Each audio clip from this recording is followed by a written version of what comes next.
Welcome back to the channel, or welcome to the channel if it's your very first time here. My name is Troy, and today I'm going to be sharing the 64th update to my Anyone Can Invest portfolio. If you're brand new here and have no idea what the Anyone Can Invest portfolio is, it's a brand new dividend portfolio that I started from $0 and have tracked every single episode since starting it.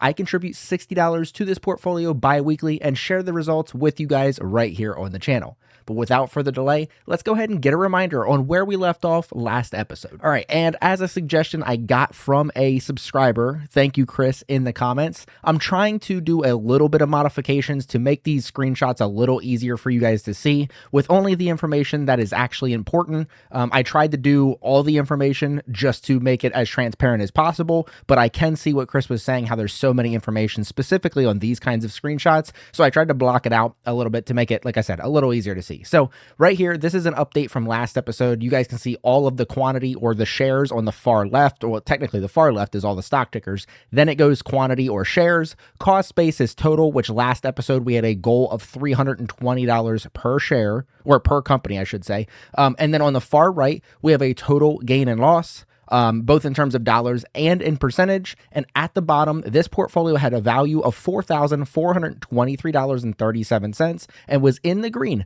by $569.04, or up 14.84%. So there we go. This week we have the $60 invested, or I should say it's bi-weekly. So this bi-weekly, we had that $60 invested into the portfolio total, $5 into each stock automatically invested. And that brings us to this imbalance chart. We have a new goal amount of $325 per holding. You guys can see the current amount in what's technically the third column, and every single stock is in what I like to call balance, since we can't invest anything under $1 at a time, which is actually really good because I forgot to check it to make sure it was in balance on Friday. So here we are. I'm glad to see it is. So next up, this is the chart I like to call my episode over episode momentum chart. I don't know if there's a better thing to call that. There probably is. But I like to look at this because it shows you the tickers on the far left, episode 63, which was last episode 2 weeks ago, episode 64, which is this episode, and the percent change just over the past 2 weeks. So the things that stand out the most to me is AVGO was down 32.5% over the past 2 weeks, which is kind of nuts. It's still up over 83%, so we like to see that. Then you have HUM was up 26%, almost 26.5%. Then we have ODFL up almost 11%, and STLD up 14.7%. Again, all these numbers are over just the past 2 weeks, which is kind of crazy momentum on just those couple stocks. So this next chart is the lifetime momentum chart. I'm going to get it to play on my side, hopefully. So this, again, it's a longer table now, so I'm going to take my time to talk about it. But this is literally the ebbs and flows of each of these individual stocks, episode over episode. AVGO has always been, or almost always been, my best performer. HUM has nearly almost always been my worst performer. But you guys will see here towards the end of this chart, I don't know why I keep doing that timing thing, we actually get a new winner in this one, and we're about to go over that here in 1 second. So look at that right here. So again, I tried to blur out the information. It's not so I'm not transparent. It's just so you guys can see only the information that actually matters. So again, all the stocks far left. Then you have our quantity, which is the number of shares. You guys can look at that. Obviously, the ones that we have the most of is just the ones that are cheaper stock price. The ones we have the least of, obviously the opposite of that. Cost basis total. Again, we have that $325 goal, and we're close enough to all of them. Average cost basis, if you're interested in that. But what this chart's really going to show is my best and worst performers. So on you guys will actually see both of them highlighted. So first up is Intuit, which is my worst performer, which is down $170.99, or 52.73%. And down at the bottom, we actually have a brand new best performer. The king of the portfolio is now STLD, which is up $328.90, or 101.42%. In total, this portfolio is now up to a value of $4,580.46, which is up $665.95, or 17.11%. The 17.11% technically isn't a record because I think the first episode of the portfolio, it had really good and it was, up a bunch, but it was on a very small amount of money. So percentage-wise, not the record, but 665.95 in the green is a record, and so is the portfolio value. So we love to see both those things.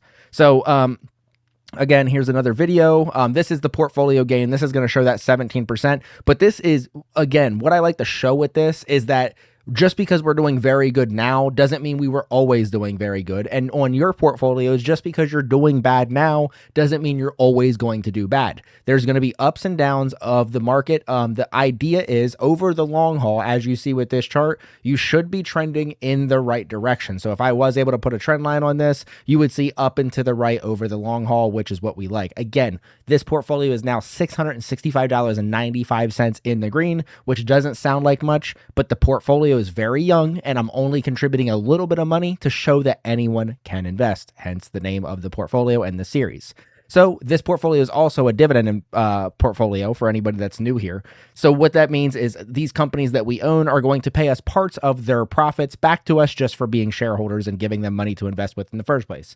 So only one dividend since last episode, which came in on June 11th from KNSL. And if you guys look at this chart, you guys will be able to see down there on June 11th, we have that 18 cents, which is the most recent payment. And one thing I want to continue to draw attention to is that every single payment from this company and every other company in this portfolio is going to continue to be higher than the last payment. Now, the reason behind that is not only because I'm adding money every other week to the portfolio, but also because of the dividend growth rate from every single stock in this portfolio, which you love to see. In total, KNSL has now paid me 74 cents, or just about 1% of the total dividends paid in this portfolio, keeping in mind that this is one of the lower yielders in the portfolio. Next, let's go ahead and do this one. Again, I tried to blur this out just to make it where we can hyper focus on the information that I want to hyper focus on. If you guys ever want to see it unblurred, just so you guys can see, where we came from and where we are now, let me know down in the comments and I will unblur this chart for the next one. Again, give me feedback down below. But anyway, this chart will show you what I wanted to do is show you June of 2024, which is the year we began, June of 2025, which is last year, obviously, and then where we currently sit as of June of 2026. So you guys can see that red box around June sits at $1.11, or 31.9% lower than last year. But do not fear, we do have more dividends coming between now and the end of the month. I will touch on that right before the end of the video. So in total, we're already up to $8.49 for quarter two of 2026, which is 50% higher than what we made of all of last year, or in last year, quarter two, I should say. And then down here at the very bottom, we're up to $34.80, which is $2.90 per day, per month, and 10 cents per day, which is 7.2% higher than all of 2025. Not where we were last year at 2025. All of 2025. So we're already 7.2% higher. Obviously, we have the rest of June and then all of the second half of 2026. So I'm excited to see where that bar goes.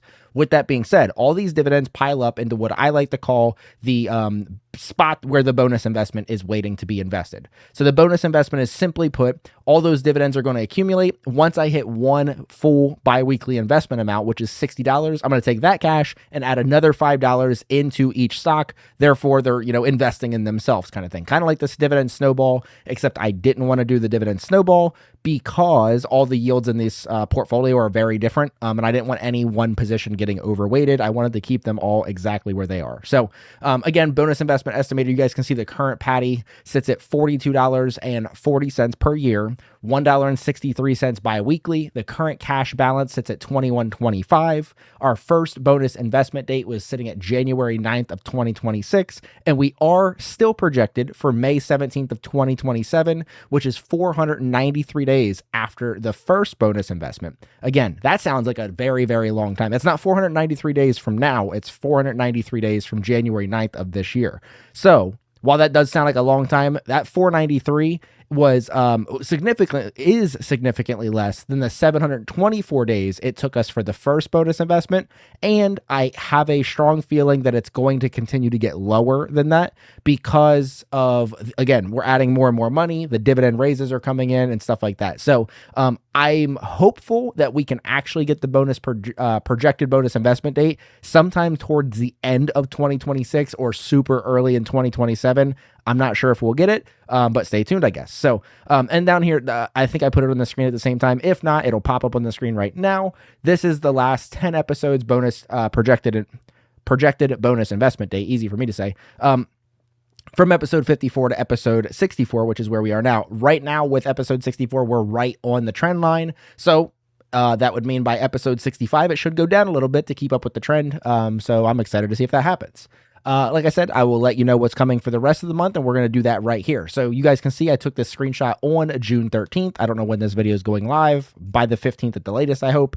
Let me open this up on my phone. I should have already had that done, but I am slacking once again. But you guys can see in that chart, we have the dividend payment coming from ODFL on the 17th. So that's additional dividends. And then down at the very bottom, I think there's going to be another episode before then, but I'll still talk about it. We have AVGO paying out on the 30th. We're also going to have interest from that bonus investment cash on the 30th too.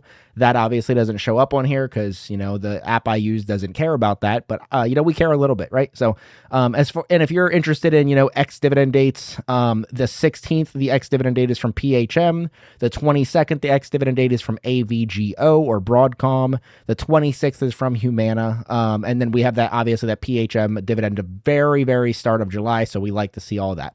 But like I said, if you guys enjoy this episode, enjoy this content, please let me know down in the comments. I appreciate you guys coming back every other week to show your support. Again, I super appreciate the comments. Let me know if you guys like stuff from the series, if you like, you know, something to change from the series, anything I can do to make it better for you guys, please let me know. But until next time, see ya.